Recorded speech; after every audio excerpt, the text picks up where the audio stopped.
चलिए जहां तक हुआ था वहां से आगे नोट में लिखना होगा। नोट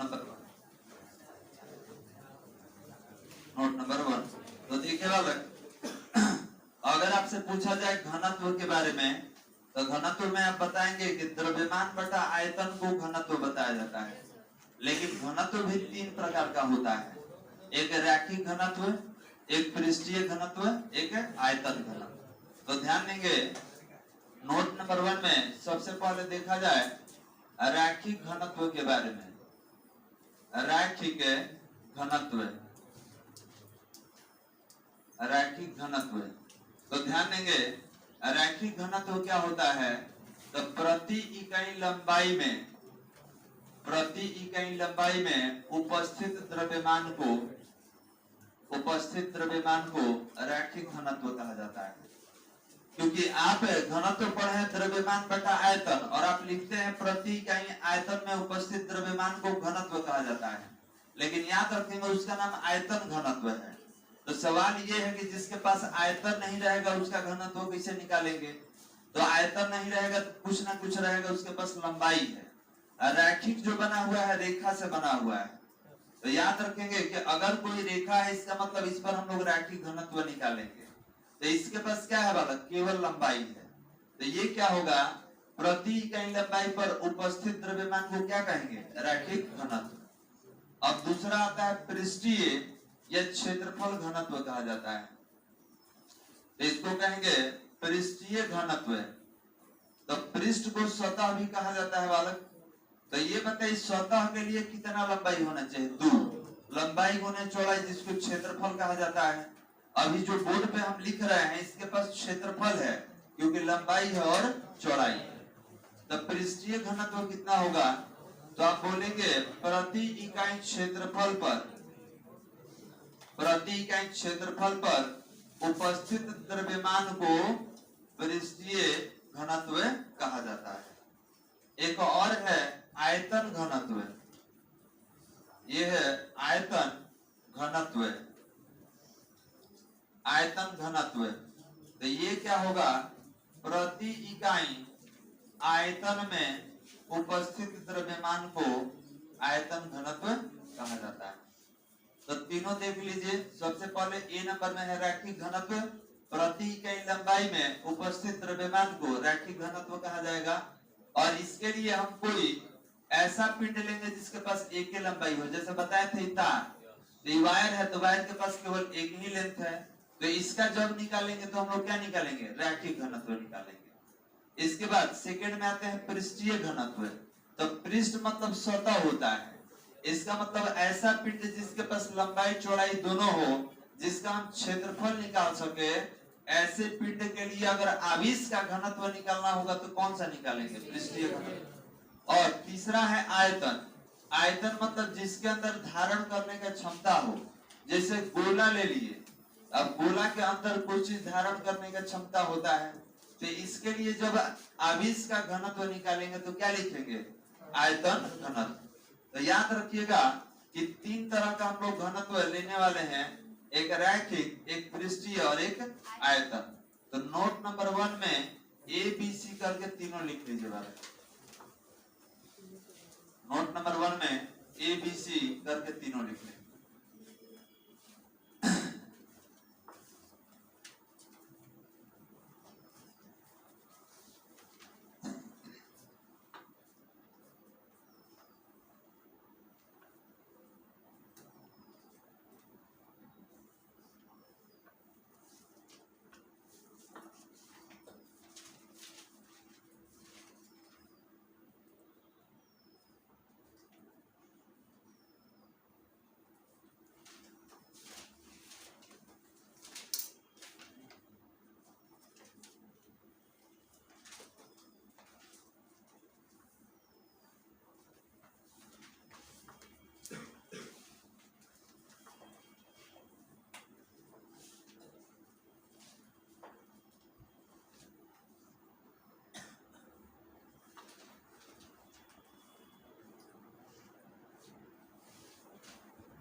हो गया बालक।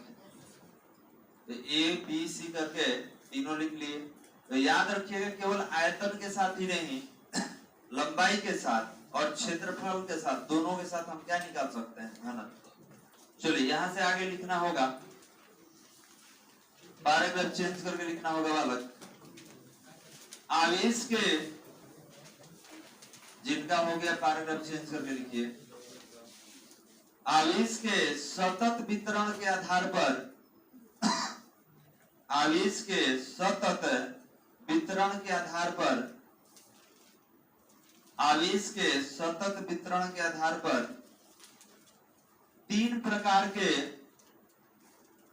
आवेश के सतत वितरण के आधार पर तीन प्रकार के घनत्व होते हैं।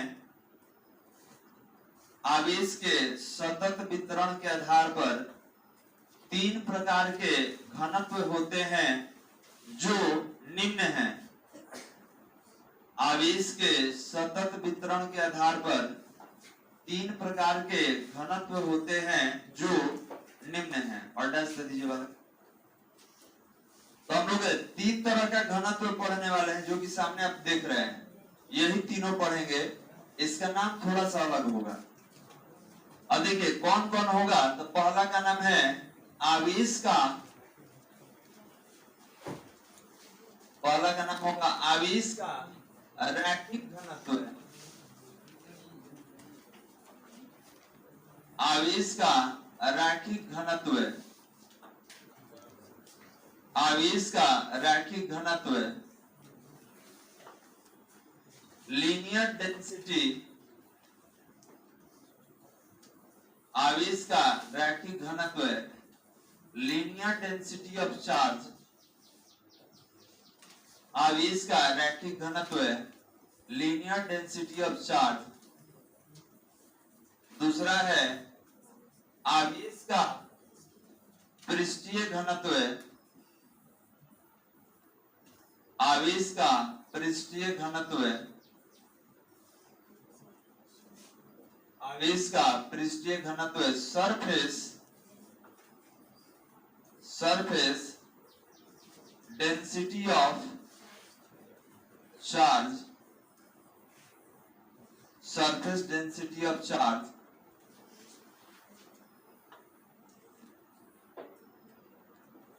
और तीसरा है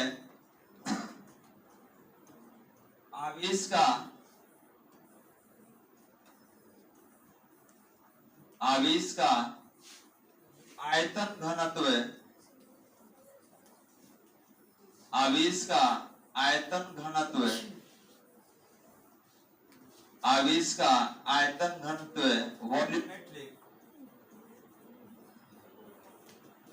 वॉल्यूमेट्रिक डेंसिटी ऑफ,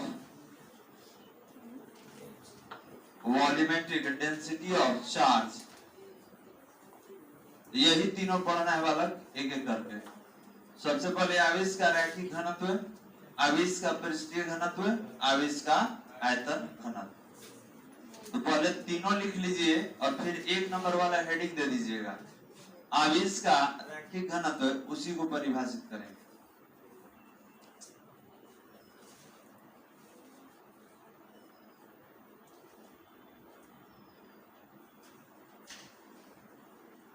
तीनों लिख लेंगे और एक नंबर वाले को हेडिंग दे दीजिएगा, लीनियर डेंसिटी ऑफ चार्ज, आवेश का रैखिक घनत्व।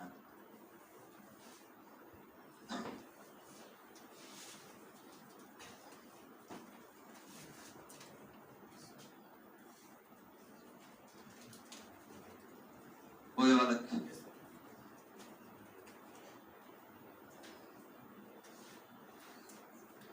एक नंबर वाले को हेडिंग दे दीजिए।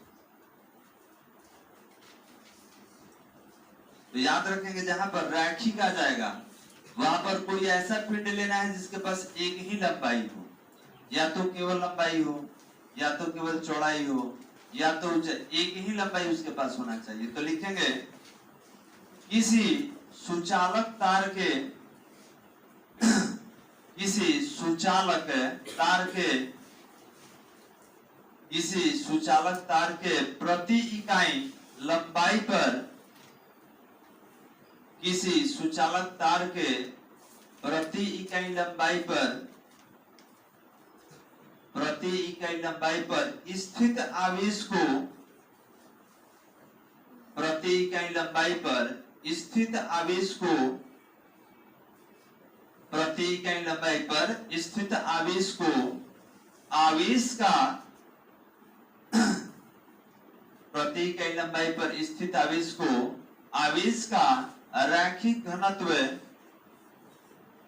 आवेश का रैखिक घनत्व कहा जाता है। आवेश का रैखिक घनत्व कहा जाता है। आवेश का रैखिक घनत्व कहा जाता है। इसी में लिखेंगे इसी में लिखा जाए इसे लैम्डा द्वारा, सामने देखिए नोटेशन लिखे हैं, इसे लैम्डा द्वारा सूचित किया जाता है। इसे लैम्डा द्वारा सूचित किया जाता है।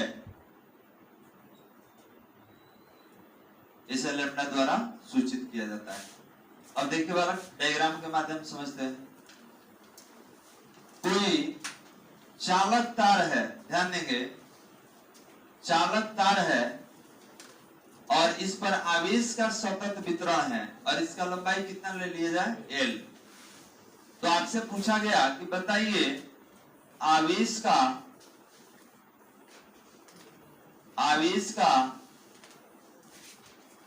रैखिक घनत्व,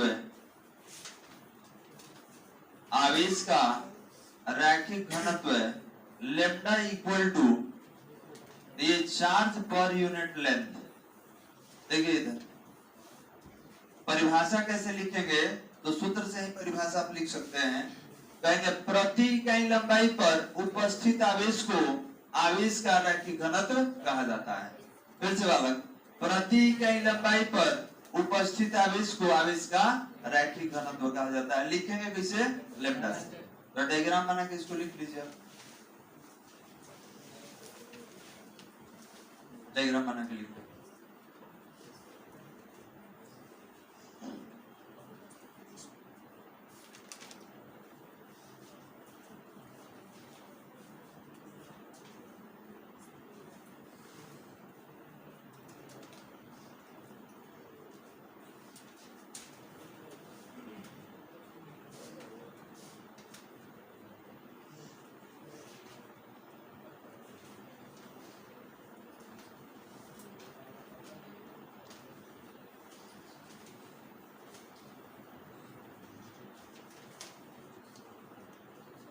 हो गया वाला। अब इसका ऐसा ही मात्रक और विमीय सूत्र निकालना है। तो इसके नीचे लिख लीजिए एसआई मात्रक एवं विमीय सूत्र। इसके नीचे लिखेंगे एसआई मात्रक एवं विमीय सूत्र। एसआई मात्रक एवं विमीय सूत्र। अब देखिए एक एक करके निकालेंगे। सबसे पहले एसआई मात्रक से। तो यहाँ पर एसआई मात्रक का पूरा नाम क्या है, अंतरराष्ट्रीय मानक पद्धति। तो ध्यान देंगे लैम्डा इक्वल टू कितना पढ़े हैं, आवेश बटा में लंबाई। समझिए बालक, अभी बताया गया लैम्डा क्या है, तो आवेश बटा लंबाई है। आवेश का मात्रक क्या है, कूलम, और लंबाई का मीटर। तो कूलम प्रति मीटर या कूलम मीटर इनवर्स 1। जब नीचे से मीटर ऊपर आएगा तो ये इनवर्स में आ जाएगा बालक। अब इसका विमीय सूत्र निकाल लिया जाए। तो ध्यान देंगे बालक, विमीय सूत्र है यहाँ पर लैम्डा इक्वल टू आवेश बटा लंबाई। आवेश का विमीय सूत्र, तो आवेश का विमीय सूत्र होता है AT या IT, और लंबाई के लिए L। तो लिख सकते हैं AT L इनवर्स 1। तो ऐसे ही मात्रक विमीय सूत्र दोनों लिख लीजिए।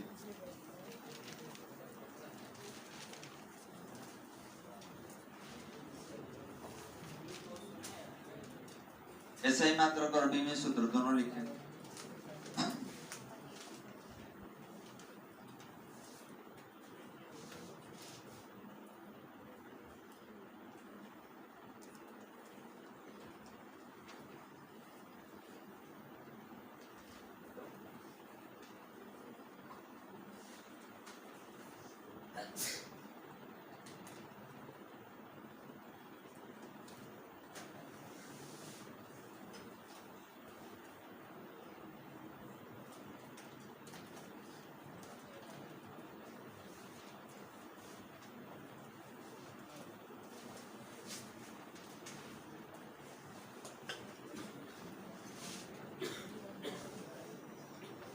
गया वाला। तो जिनका हो जाएगा सेकंड वाला, दूसरा वाला हेडिंग दीजिएगा।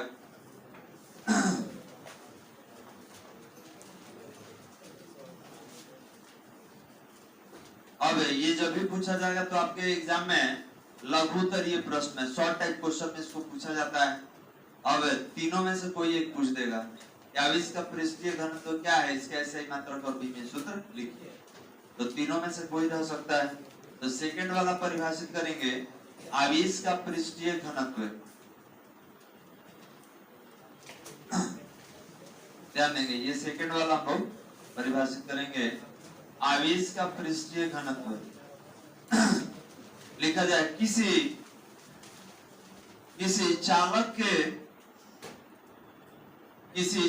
के प्रति इकाई क्षेत्रफल पर, किसी चालक के प्रति इकाई क्षेत्रफल पर, किसी चालक के प्रति इकाई क्षेत्रफल पर उपस्थित आवेश को, किसी चालक के प्रति इकाई क्षेत्रफल पर उपस्थित आवेश को,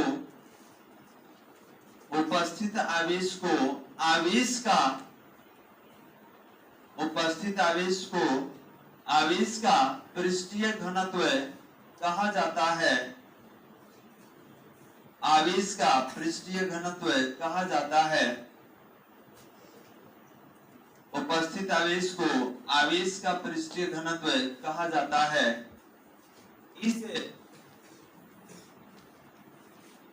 इसे सिग्मा द्वारा सूचित किया जाता है।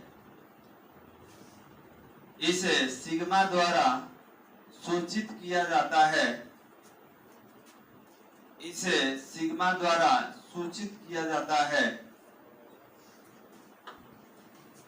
हो गया वाला, सिग्मा से इसको सूचित करेंगे। तो इसके लिए डायग्राम देखा जाए। सबसे पहले हमारे पास कोई क्षेत्रफल वाला डायग्राम होना चाहिए। तो ध्यान देंगे, यहाँ पर क्षेत्रफल ले लिए, एक लंबाई ले लिया जाए, दूसरा चौड़ाई ले लिया जाए।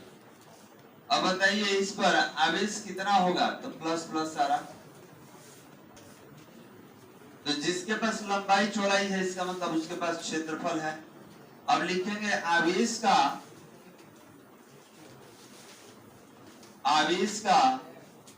पृष्ठीय घनत्व, आवेश का पृष्ठीय घनत्व। अब लिखना है सिग्मा से, सिग्मा कितना होगा, आवेश बटा में क्षेत्रफल, आवेश बटा में क्षेत्रफल। और यहां लिख लेंगे कि जहां ए क्या है, क्षेत्रफल है, और ये होता कितना है, तो लंबाई गुने चौड़ाई होता है, यही होता है। चलिए परिभाषा लिखने का तरीका, प्रति इकाई क्षेत्रफल पर उपस्थित आवेश को आवेश का पृष्ठीय घनत्व कहा जाता है।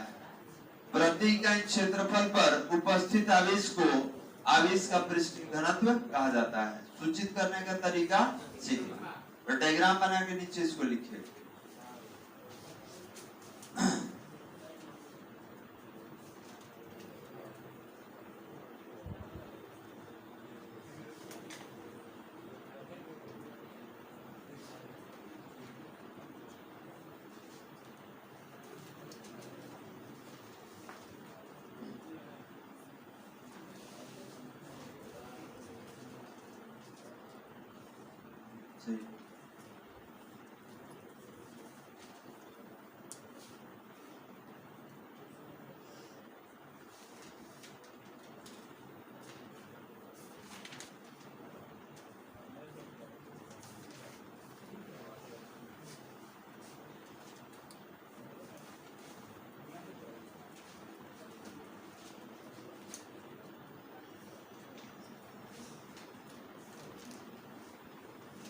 हुआ बड़ा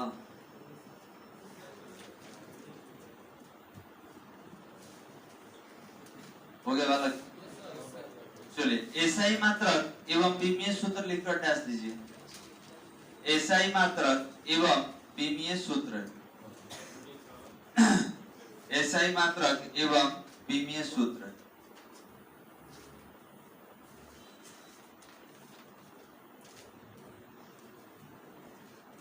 चलिए एक एक करके इसका एसआई मात्रक और बीमीय सूत्र हम लोग निकालेंगे।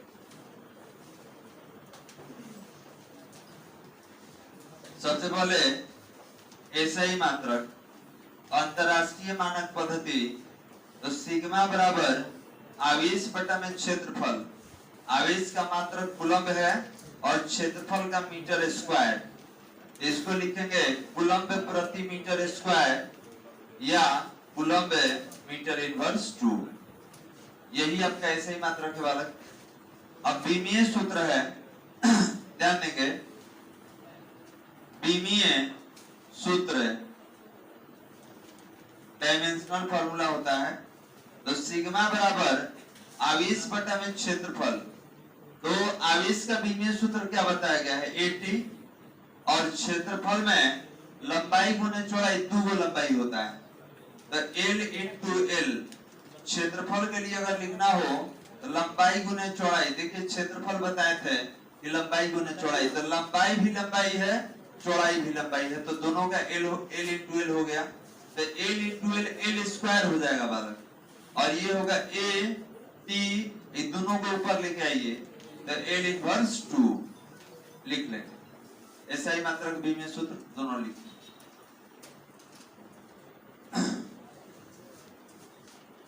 और इसको याद रखेंगे ऑब्जेक्टिव के लिए।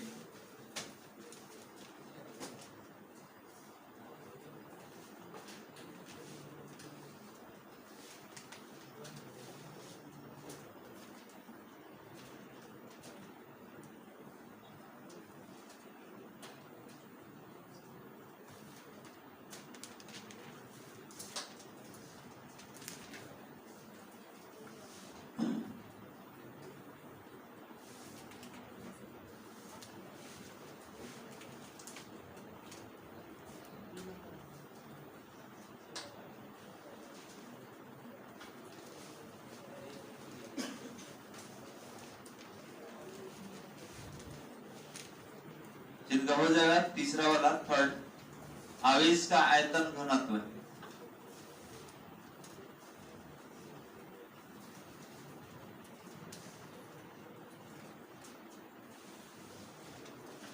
आवेश का आयतन घनत्व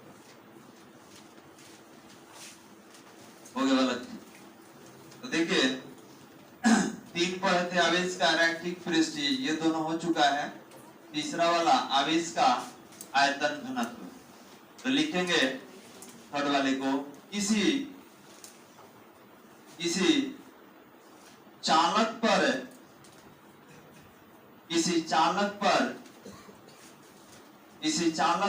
प्रति इकाई आयतन में, किसी चालक पर प्रति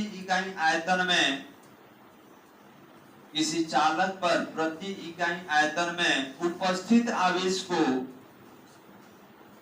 किसी चालक पर प्रति इकाई आयतन में उपस्थित आवेश को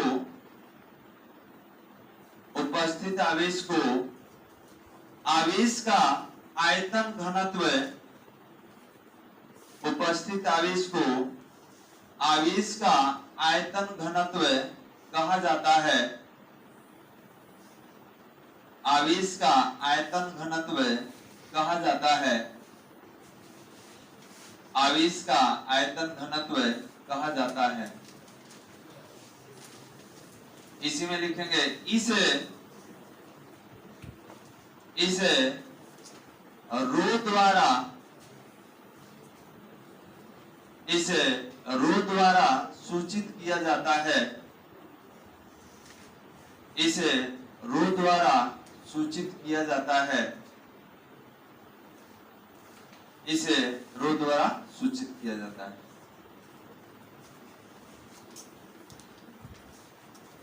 अब इसका सूत्र है फॉर्मूला, लिखेंगे इसके नीचे आवेश का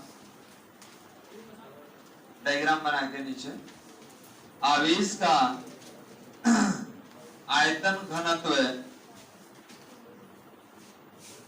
आवेश का आयतन घनत्व रो बराबर ये होगा आवेश बटा में आयतन। बाजा बंद कर लगूंगा, क्लास में आइए, बाजा बंद करके आइए, कल से बजाइएगा, छीन लेंगे मोबाइल। और आयतन में याद रखेंगे लंबाई गुने चौड़ाई गुने ऊंचाई, इसमें 3 गो लंबाई होता है। तो आवेश का आयतन घनत्व कितना, तो रो बराबर आवेश बटा में आयतन। लिख लेंगे कि ये भी क्या है, तो आयतन है।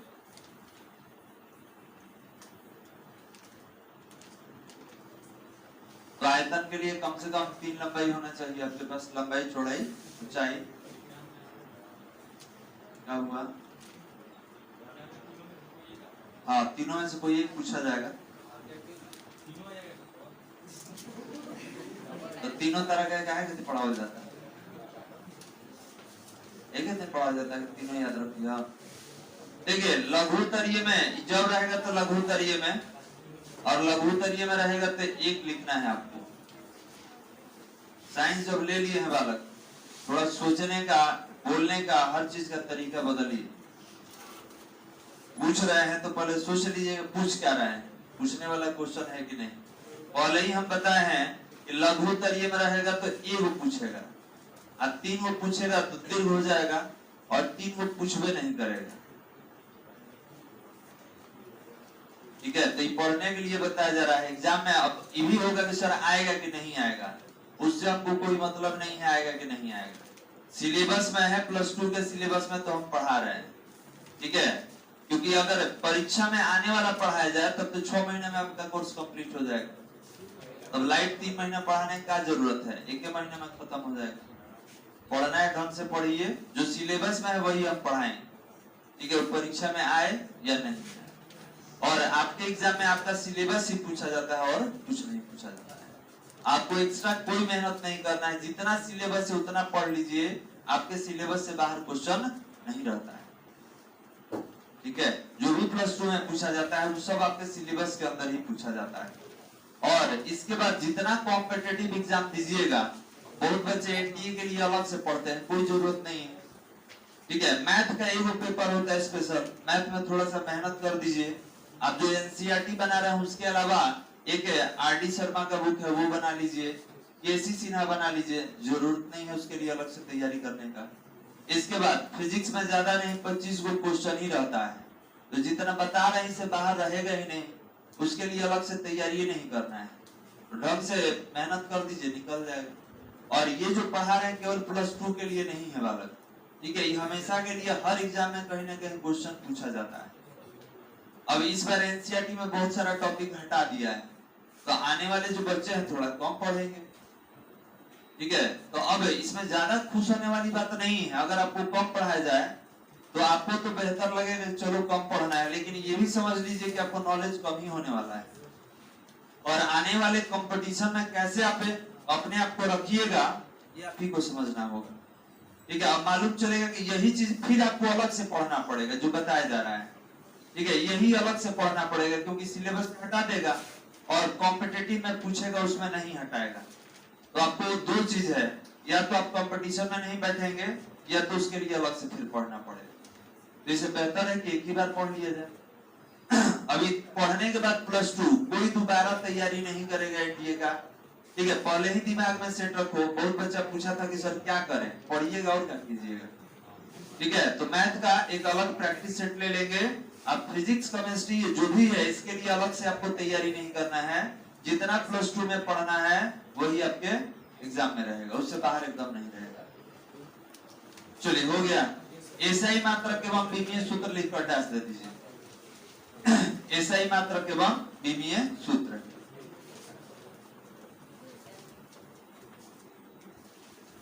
एसआई मात्रक एवं विमीय सूत्र। तो देखा जाए सबसे पहले एसआई मात्रक, तो एसआई मात्रक है ρ = आवेश बटा आयतन। आवेश का मात्रक कितना पढ़े बालक, कूलम। आयतन का क्या होगा, मीटर क्यूब।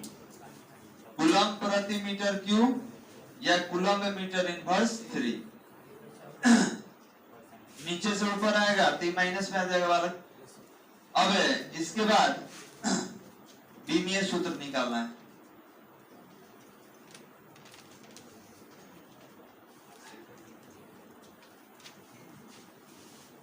बीमीय सूत्र dimensional formula rho equal to आवेश बटा आयतन।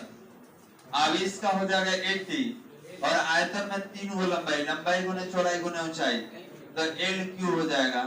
ये हो जाएगा 80 एल इनवर्स 3। नीचे से ऊपर आएगा तो माइनस में हो जाएगा। तो यही आपका आवेश का 3 तरह का घनत्व था, रैखिक घनत्व, पृष्ठीय घनत्व और आयतन घनत्व। तो याद रखेंगे, अगर ऑब्जेक्टिव में पूछेगा तो एसआई मात्रक बीमीय सूत्र याद रखिएगा। अगर आपसे ऑब्जेक्टिव पूछा जाए या तो फॉर्मूला या तो एसआई मात्रक या तो बीमीय सूत्र, और लिखने के लिए आएगा तो लघु उत्तरीय में तीनों में से कोई एक पूछ सकता है आपसे।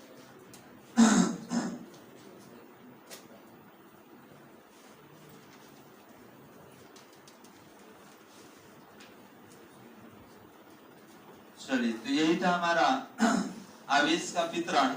तो वितरण कितने तरीके का पढ़े थे? 3 तरह का, और जितने तरीके का वितरण है उतने ही तरीके का घनत्व भी है बालक। कंप्लीट हो गया बालक। चलिए, अब इसके बाद क्या पढ़ने वाले हैं सुन लीजिए। इसके बाद हम लोग पढ़ेंगे विद्युत आवेश के कारण विद्युतीय क्षेत्र की तीव्रता। फिर से हम रिपीट कर रहे हैं, विद्युत आवेश के कारण विद्युतीय क्षेत्र की तीव्रता। तो हेडिंग दिया जाए, आगे हेडिंग देना होगा। आगे हेडिंग देंगे विद्युत, आगे हेडिंग देंगे विद्युत आवेश के कारण, विद्युत आवेश के कारण,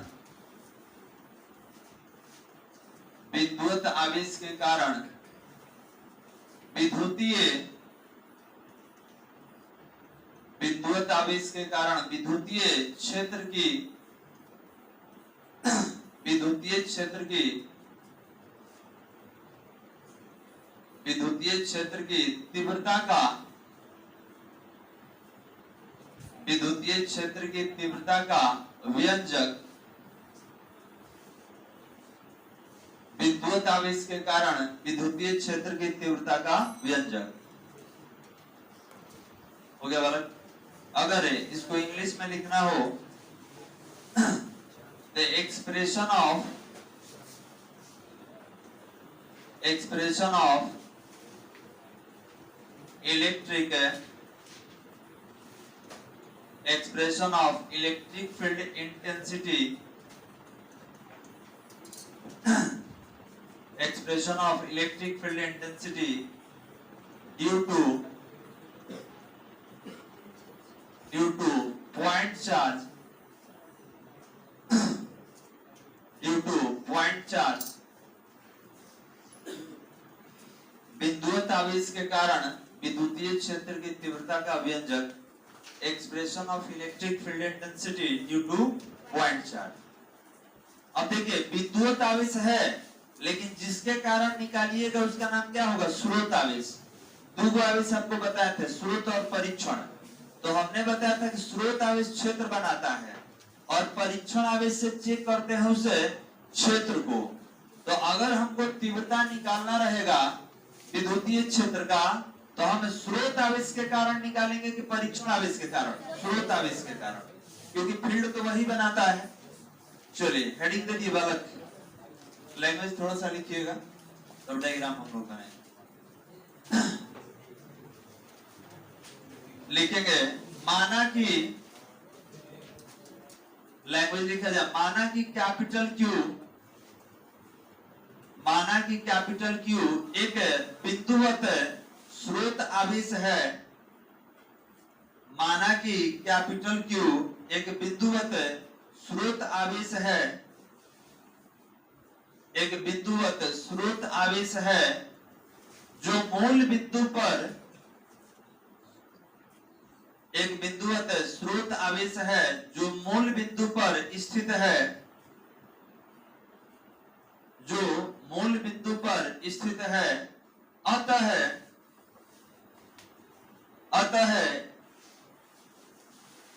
मूल बिंदु से स्मॉल आर दूरी पर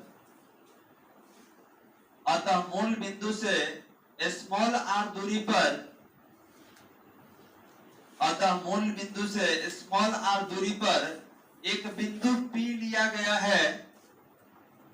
अतः मूल बिंदु से स्मॉल आर दूरी पर एक बिंदु P लिया गया है, जहां विद्युतीय क्षेत्र की तीव्रता का व्यंजक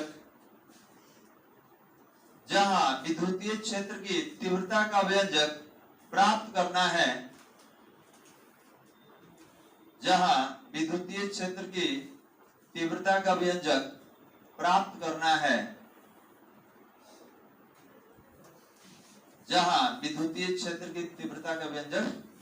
करना है।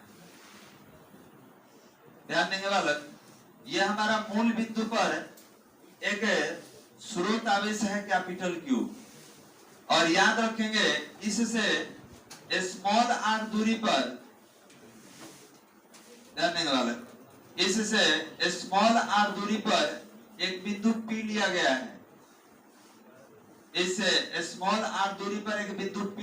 है। और यहीं पर हमको क्या निकालना है बालक? तो यहीं पर हमको तीव्रता निकालना है। यहीं पर विद्युतीय क्षेत्र का तीव्रता निकालना है। तो ये बताइए, तीव्रता किसके सहारे निकाला जाता है? परीक्षण आवेश। तो आप यहाँ पर किसको लाके रखेंगे चेक करने के लिए? परीक्षण आवेश को। और ध्यान देंगे हम लोग क्या करेंगे, इस दूरी को त्रिज्या मान के एक वृत्त खींच देंगे। आई क्षेत्र का नाम क्या होगा? विद्युतीय क्षेत्र। तो अब बताइए, विद्युतीय क्षेत्र का तीव्रता क्षेत्र के अंदर निकाला जाता है कि बाहर? अंदर, क्योंकि बाहर तो बल 0 हो जाएगा। जब बाहर बल 0 हो जाएगा तो तीव्रता भी 0। तो याद रखेंगे, कभी भी आपसे कहा जाएगा विद्युतीय तीव्रता निकालिए या विद्युतीय क्षेत्र की तीव्रता निकालिए, तो इस क्षेत्र के अंदर निकलता है, बाहर नहीं। क्लियर है बालक? तो हमको इतना दूरी पर निकालना है। अब हम घेर के नहीं बताएंगे, कारण क्या है कि हम छोटा सा दूरी ले रहे हैं। और याद रखिएगा कि चारों तरफ निकल सकता है, केवल एक तरफ नहीं। जो हम यहाँ निकाले यहाँ भी निकाल देंगे, यहाँ भी निकाल देंगे, कहीं भी निकाल सकते हैं बालक, कोई दिक्कत? तो याद रखिएगा कि हम लोग एक विद्युत स्रोत आवेश लिए हैं और इसके कारण स्मॉल आर दूरी पर एक बिंदु P लिया गया है। और यहीं पर हम क्या निकालने वाले हैं? विद्युतीय क्षेत्र की तीव्रता। तो तीव्रता निकालने के लिए किसको रख के चेक कीजिएगा? परीक्षण आवेश को। डायग्राम बना लीजिए, डायग्राम बना लेंगे और निकाल फॉर्मूला जो डेरिवेशन है अगले क्लास में किया जाएगा।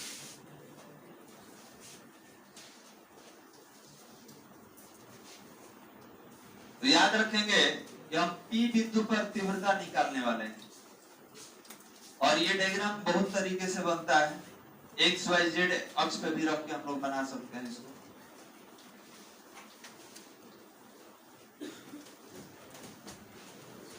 कल यहीं से कंटिन्यू करें।